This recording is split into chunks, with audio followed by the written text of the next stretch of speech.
फिर दोहरा रहे हैं बात, तार अगर खींच कर बनाया गया हो या उसको पिघला कर बनाया गया हो, दो चीज़ नहीं बदलेगा, उसका आयतन नहीं बदलेगा और विशिष्ट प्रतिरोध नहीं बदलेगा। ये हमेशा दिमाग में बैठा कर रखिएगा। अगर तार को खींच कर 4 गुना कर दिया गया है तो अंतिम स्थिति में जो तार की लंबाई होगी वो प्रारंभिक लंबाई की क्या होगी, 4 गुनी होगी, चूँकि 4 गुना लंबाई कर दिए हैं। L2 बराबर क्या मिलेगा, 4L1। माना प्रारंभिक स्थिति में तार की लंबाई L1 थी और दूसरी स्थिति में तार की लंबाई L2 है जो कि 4 गुनी कर दी गई है। L2 बराबर क्या मिलेगा, 4L1 मिलेगा। इसको हिंदी का संकेत पर प्रयोग कर लीजिएगा। अब क्या कह रहा है कि तार को खींचकर जो लंबा किया है उसका नया प्रतिरोध ज्ञात करना है। पुराना प्रतिरोध क्या है, R है।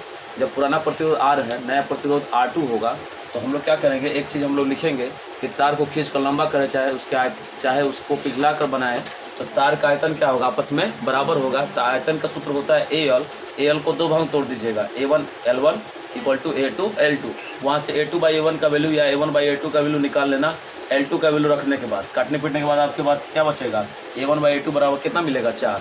अब इसका वैल्यू हमको प्रतिरोध के सूत्र में रखना है। प्रतिरोध का मेन सूत्र क्या होता है, ρL/A। अब इसको 2 भाग तोड़ना। पहले तार के लिए क्या होगा, R1 इक्वल टू, रो में परिवर्तन नहीं करेंगे, L1/A1। और दूसरे तार के लिए R2 का वैल्यू क्या होगा, ρL2/A2 होगा। इसको समीकरण क्या बना देंगे, सेकेंड। तो और उसी तरह चूँकि हमको एक दूसरे में संबंध दर्शाना है, पहले स्थिति में प्रतिरोध R था, दूसरे में कितना होगा, तो आप समीकरण 1/2 करिए।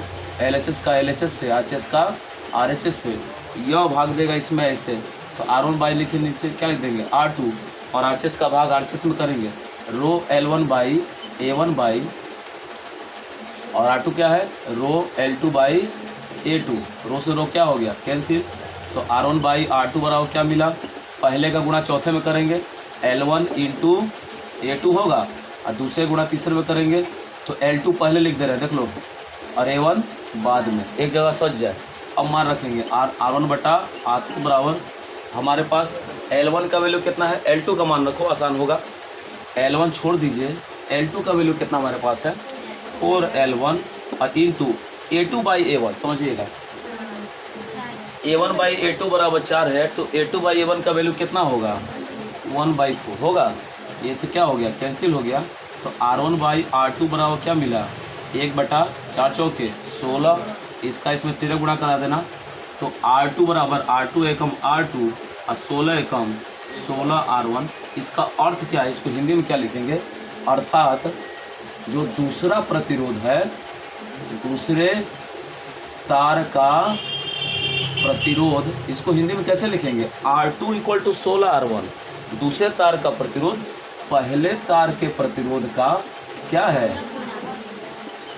प्रतिरोध का 16 गुना है। अब ठीक है, अब बना लीजिए, अब सही। अब इस तरह का हम लोग 2-3 सवाल हल करेंगे। वार्षिक के प्रश्न बढ़िया से याद करिएगा।